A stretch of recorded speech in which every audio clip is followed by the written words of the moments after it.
கொத்தமல்லி சட்னி. ஒரு பெரிய வெங்காயத்தை பொடிப்பொடியாக நறுக்கவும். ஒரு தக்காளியை பொடிப்பொடியாக நறுக்கவும். 5 பச்சை மிளகாயை பாதியாக கீறி எடுத்துக்கொள்ளவும். சிறிதளவு இஞ்சியை பொடிப்பொடியாக நறுக்கவும்.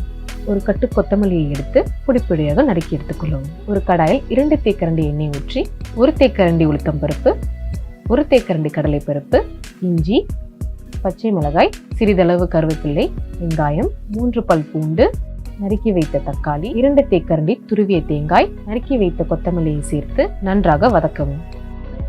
அதை ஒரு மிக்ஸி ஜாரில் போட்டு அரைத்து எடுத்துக்கொள்ளவும். தாளிப்பிற்கு எண்ணெய் ஊற்றி 1/2 தேக்கரண்டி கடுகு, 1 தேக்கரண்டி உளுத்தம் பருப்பு, 2 காய்ந்த மிளகாய், சிறிதளவு கருவேப்பிலை, 1 சிட்டிகை பெருங்காயத்தூள் சேர்த்து தாளிப்பை சட்னியில் ஊற்றவும். சுவையான கொத்தமல்லி சட்னி தயார்.